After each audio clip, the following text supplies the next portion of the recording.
Hello and welcome to Turn Off Turn On Ventures. Today we have Eric from Iron Roots. Hi Eric, how are you? Hi there, doing good. Thank you. How are you doing today? Very well. Eric, do you think you could give us a quick intro about yourself and what is Iron Roots? Sure. So I'm Eric, one of the co-founders of Iron Roots. We make plastic-free sportswear, so we make an alternative to all the plastic that is out there on the market when it comes to sportswear. I'm one of the co-founders. I'm responsible mainly for the designs, content, marketing, the whole creative side of the business, essentially. Great. What do you think is the change your company would like to bring to the world? Yeah, like I mentioned, we try to deliver something else than plastic. So currently about 90% of all sportswear is made from plastics, polyester, nylon, elastan. All these materials get used in sportswear, and we want to change that by offering a natural alternative to that. So we use plant-based materials like hemp, eucalyptus trees, beechwood trees, organic cotton to make high-performance sportswear from. And with that we want to show not only the fashion industry, the clothing industry, but also other industries that you don't necessarily need petrochemical materials or plastics to use high performance or to create high performance products. The end goal for us would be to create an industry where plants and recycled materials are the standard, and that's what we're aiming for with the brand. Amazing. It's been quite a journey for Iron Roots since you guys started, and you've been at the helm of the company so far. Yeah. What is one of the tough moments you had that you would like to share? Yeah, sure. Yeah, there are many. I mean, if anyone tries to build a business, you'll fall flat on your face multiple times. I think for us, it's been from the beginning where we talk to experts and say like, hey, we want to do no plastic sportswear, and then everyone says you're an idiot because everyone has been using plastic for the past 20 years and it's only been increasing. So I think that creating that first product and finding first partners who actually want to invest as well into creating something different was very difficult. Sometimes you visit a factory and they say like, we can help you, and then you don't hear anything of them anymore after the first talks because they apparently don't want to go down that rabbit hole. So a lot of walking into the walls with your face first like that, and I think for us it is only a learning trajectory.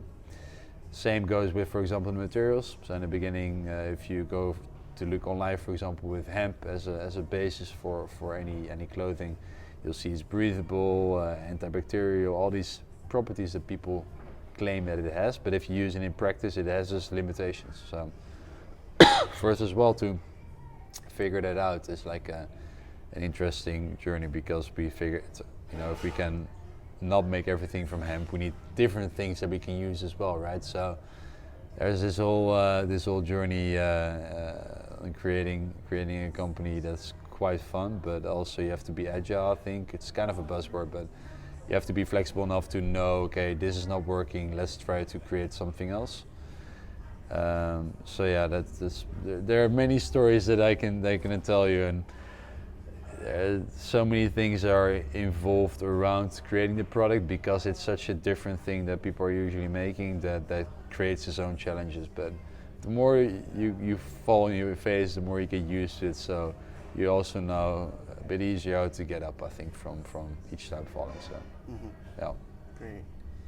Well, most people are consumers of fashion, and most people know how to buy fashion pieces, but we don't really understand what goes on behind the scenes in fashion. Is there something that people should know about the fashion behind the scenes, what goes on behind the curtain? Yeah, many things. I think I could talk about this for hours and hours. I think one thing would be the plastics. I'll name a few, but the first would be the plastics, right? So with sportswear specific, it's 90%. All of it is basically plastic. But already in normal clothing, the things we wear in our daily lives, is already 60%. So more than half of all clothing that's being produced already contains forms of plastic, which is quite insane. You cannot distinguish anymore if something is made from cotton or plastic, because the plastics have been so clear and good in imitating natural materials as well. So that's quite interesting. I think also it's good for people to know that if a product comes on the market for like €3, like a t-shirt for €3, somewhere in the supply chain something went wrong, right? It's either exploitation of humans or exploitation of nature.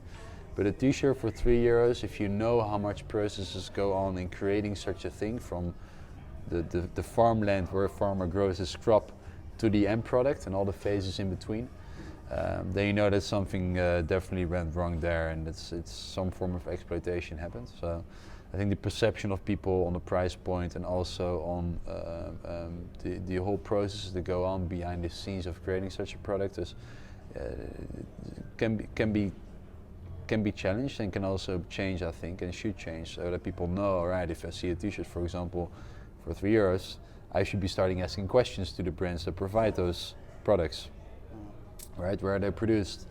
Are the companies that you work with, do they have any certifications to show that they have fair labor practices, for example?